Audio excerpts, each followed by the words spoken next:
Let's talk about today how to set yourself up for a successful reinvention. Because creating a fabulous next chapter can be messy at first, sometimes really messy. And there are some things that you can do before the actual pivot in order to ensure a smooth transition.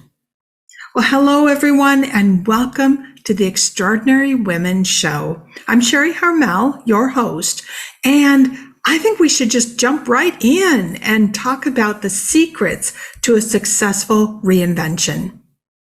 I know all about midlife reinvention because at 52, I made the decision to end my marriage. I had tried for over 20 years to fix what wasn't working, alternating between acquiescing to what my husband wanted and standing up for myself, back and forth. We tried therapy many times, but nothing ever really changed.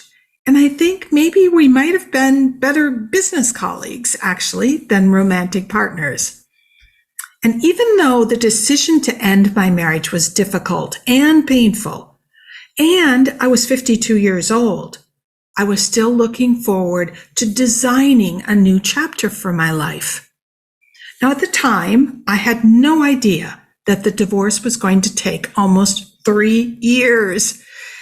It took an incredible amount of fortitude to survive my former husband's financial might, as well as all the other family issues that were going on at the same time. But as Cher sings in that great song, "You Haven't Seen the Last of Me," I might have been on my knees, but I wasn't going to be discounted. I got through it. It took a while. I put myself back together and I charted a whole new chapter in my life. And that is why I want to talk to you today about midlife reinvention, creating that next chapter. Now, ladies, a little caveat here. If you're at the beginning of a divorce or you're dealing with the recent loss of a partner, you have to be patient with yourself and the seemingly slow pace of life when you're in pain. Jumping into a new project, trying out new ideas for your next chapter, all require emotional and sometimes financial resources, neither of which you have in excess when you're working through the ending of a relationship. So be kind to yourself. If you are ready, though, to create your next chapter, joy, or joie de vivre, as we call it in France, and actually, I'm using a bicycle journey as a metaphor, not the Tour de France, but a bicycle journey around the town where you live with a map of destination stops all along your journey, and you're at that place where you have the time and the space to think about what it is that you want in your next chapter, then you're in the right place. And the conversation today is perfect for you. That first stop, though, that first destination point, if we call it that, is a place where you're going to contemplate, reflect, and be totally honest with yourself. Actually, that's part of the whole process of finding your joie de vivre and then in your next chapter. So let's start with that first destination point. I want you to imagine it's a cafe stop in Paris. You're sitting at a table on an outside terrace. And as you watch people walking by, you're thinking, you're wondering, taking sips from your coffee maybe, taking a bite from your croissant. In that moment, I want you to imagine all that your next chapter could be. Think of it like a movie and you have the starring role. It's your movie, right? You are the star of that movie. I want you to see that woman. What are you doing? Where are you going? How are you dressed? How are you walking into rooms, into restaurants, up to the stage to give a keynote speech? What are you proud of? What is making you what is making you feel so incredibly happy? Because I can see that you have a big smile on your face. So see it all in your mind's eye. and then write down everything about her in your journal. And yes, do get a journal and make it special. I call mine my next chapter Joie de Vie journal. Write down everything that has come into your mind as you're sitting there thinking. Be crazy, be silly, be imaginative. Feel like you are 18 years old again and going off to college. Remember that? Remember how you were just filled with ideas of what this new life was going to be like? Well, your next chapter is as big of a life change as the one you experienced when you headed off to university. Now, keeping a journal has many benefits, and it really truly helps to get the dreams out of your head and to bring those ideas a little bit closer to reality as you write them down in your journal. Also, if you have the time, stop off and purchase some print magazines. Print magazines are great. You can page through them. You can rip out photos that inspire you, and you will notice those particular photos that just, kind of make you stop in your tracks. Your journal is probably going to end up to be a bit of what I call your vision board journal, because it's going to have all kinds of ideas and inspirations, not unlike, the big vision boards that you put up on your wall. So, got the journal. We're sitting in a cafe in Paris. We're taking sips of our coffee.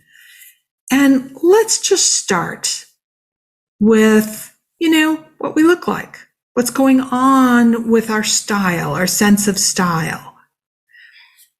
What kind of outfits do you think will work with your body type, and why?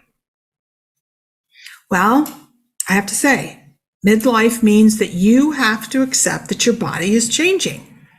No matter how thin you are, very few women have the waistline of their 20s when they are in midlife and beyond. And whether you feel the need to lose weight or not, one of your goals for your next chapter might be to learn to let yourself love the body that you have today. That also means that you probably can't dress exactly the same way you did 20 or 30 years ago. And rather than beating yourself up to lose the extra weight or the shifting weight, accept and love the body you have and figure out how to make the most of your best attributes, your most beautiful attributes. Now, I'm a visual person, so I watch several YouTube presenters who talk about body type and dressing. We also have one who writes in the Extraordinary Women magazine all the time. She's wonderful. Sarah Griot is her name, so check out Sarah. But one gal on YouTube that I really enjoy watching, it goes by the name of Beebs Kelly, and it will all be down in the show notes. Beebs Kelly is a young mother, and she ends up talking a lot about the royal family, the British royal family, and what they wear, how some things work and some things don't.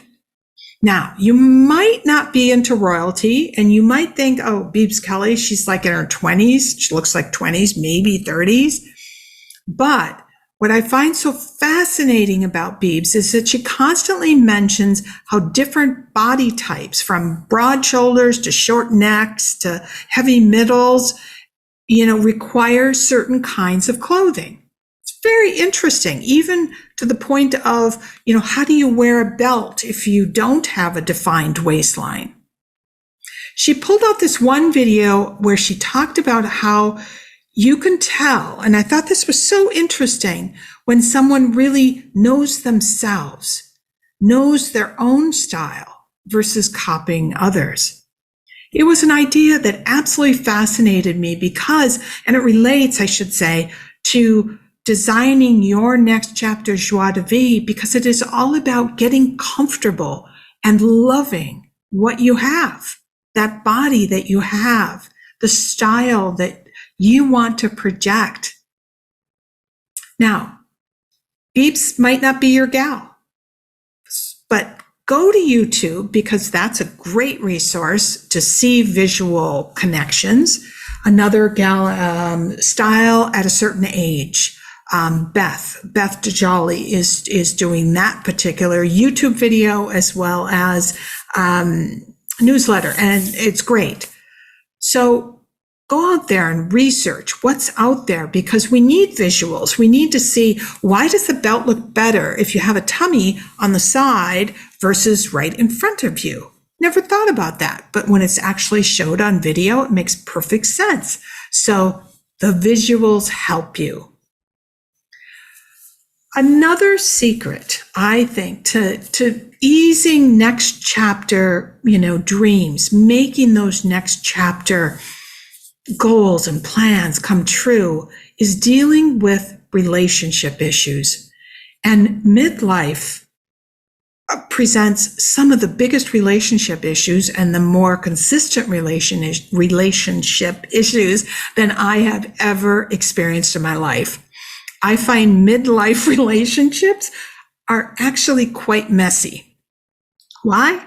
Well, children grow up, they leave the house, careers end, and suddenly you're often in that place where you don't know if you're either going to have to reinvent your marriage relationship or if it's not going to survive, and you have to make decisions.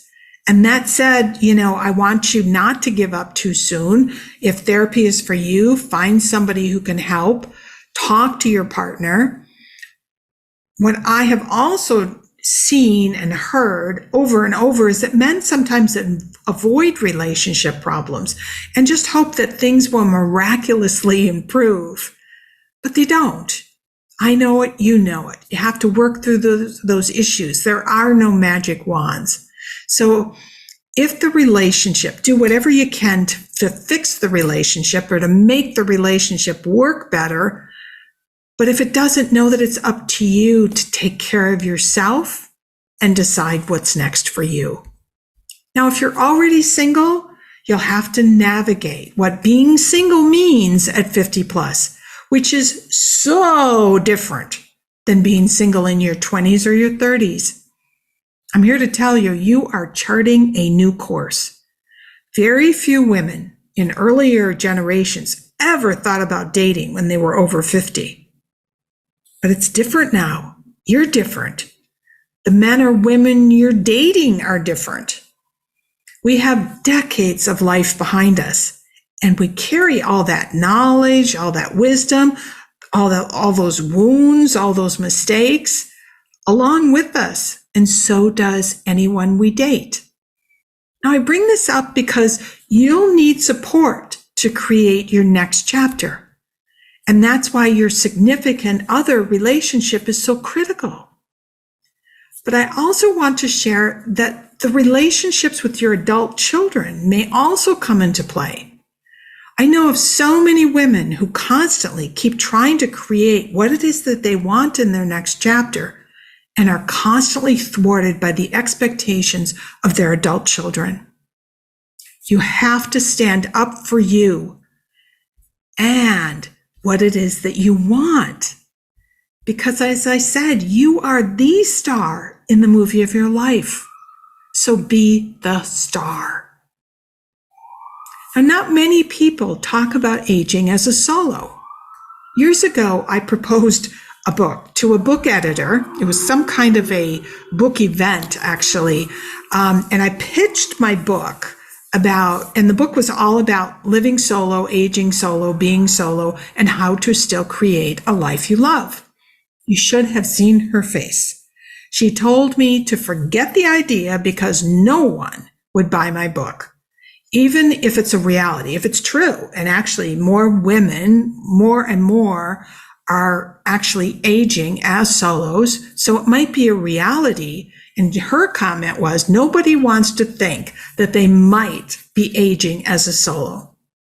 Now, I remember going home completely depressed, but I think it is a topic that we are now ready to talk about. And I say that because there are so many women I know who are single and they want to find a special partner. Absolutely. They want to find that partner that they can have great talks with, great sex, if that's something that interests them, travel together, but they don't want to get married. They don't want to live together per se. They love living alone. So I think that book editor was wrong. And one of these days, I'm going to write that book. Being a single aging woman is not about getting cats and living in your sweatpants. We all know that. And it's time maybe to write that book. The next secret that I think you want to embrace as you create your next chapter joie de vie is that you must get comfortable with your financial knowledge and habits, even if you're married. Now, money makes many of you want to jump back into bed and pull the covers up over your head and just hope that it all turns out okay. No more. Jump out of that bed and engage with other women to talk about money. Many of my friends are now at the point where they're starting to plan to retire from their corporate careers. And I found it so interesting that the last time we all got together, the question of health insurance came up. And even though I could hear the nervousness in their voices, I loved that we were sharing and asking questions. I say that because creating next chapter joie de vie requires courage, a whole lot of courage. So figure out what it is that you don't know, what's freaking you out, what confuses you, what you need to learn more about. And I believe that you're capable of learning everything there is to know about money. Absolutely, we all are. Order the Wall Street Journal or the Financial Times or the Economist. Or just make a date with yourself and go to the library to read those publications and get a sense of which one really appeals to you, which one speaks a language that you find interesting and you feel like it will help you in your long-term planning. And never, ever, ever put 100% of your trust in any one financial advisor. Stay on top of things, ask questions, push back if something doesn't feel right. I'm telling you, your gut knows. That 401k or your IRA needs to be managed properly because that is your long-term security. Now think back, how many old or female movie stars turned their money over to their husbands or managers and ended up being swindled and absolutely poor? Well, not Taylor Swift, not Reese Witherspoon, and not you.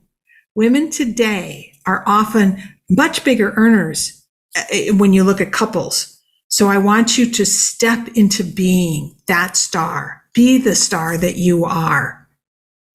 Now, those publications like the Wall Street Journal, The Economist, whatever else I mentioned, Forbes, write about investments. They write about the larger community.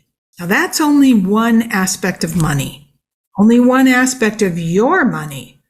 The other aspect of money is managing your money on a monthly basis, and that is budgeting. Budgeting is really just figuring out what you spend or what you can spend each month. Now, if you have a good financial advisor, they should be able to help you with what that number is. And then take that number to whatever program you're most comfortable with to keep track of your monthly expenses. I use Excel. I have my number, and then I lay out my Excel doc. I actually copy the Excel doc every single year so that I can keep track of what I'm spending on a monthly basis.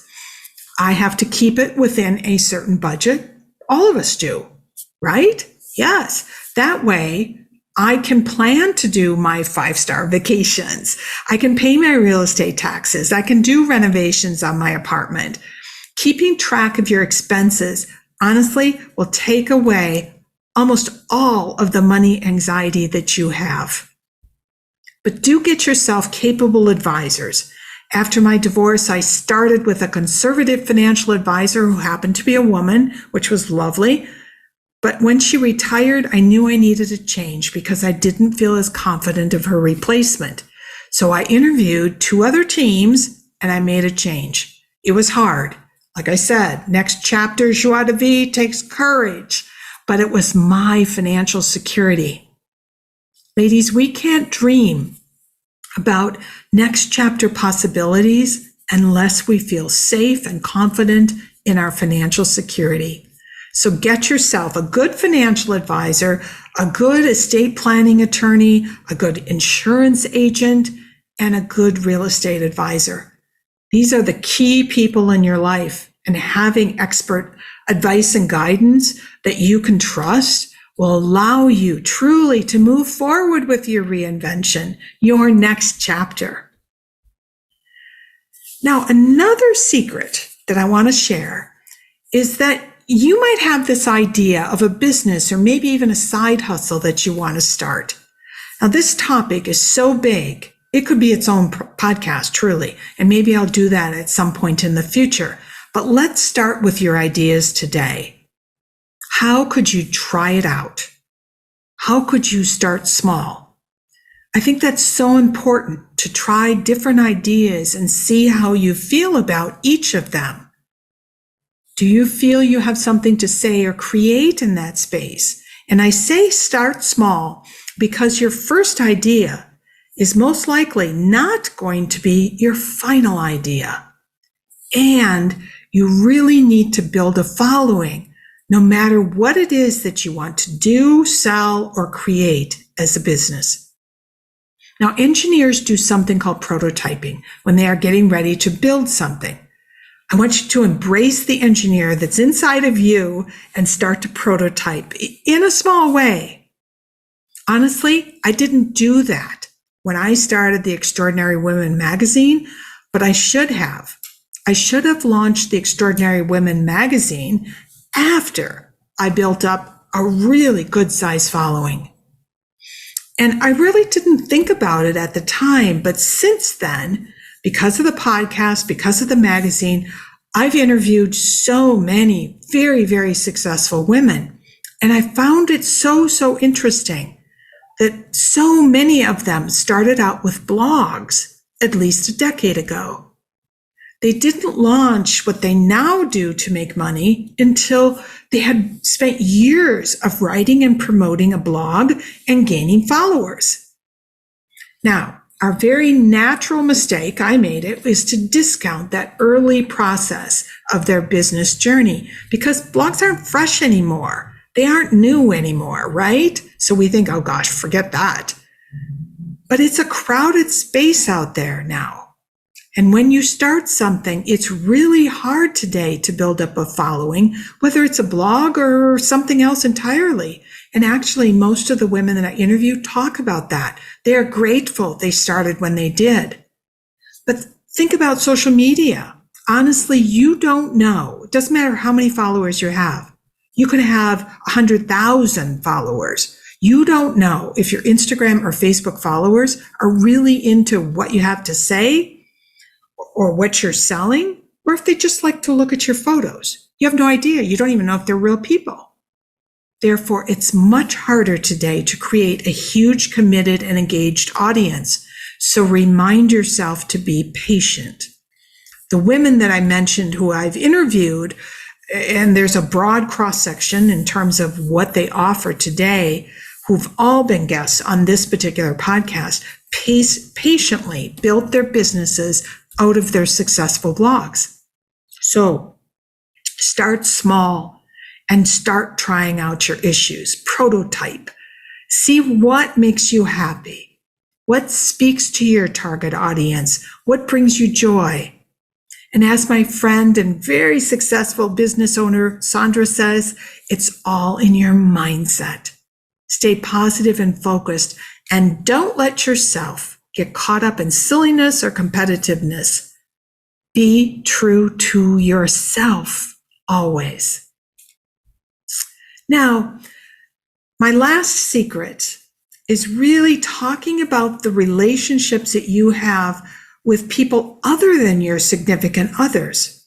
We're talking about friends. Many women ask me over and over, how do you make friends at the age of, say, 40 plus? Children have grown, 50 plus, they're definitely out of the house, 60 plus, you might have moved. It's not easy. It really isn't. We all know it. It's hard.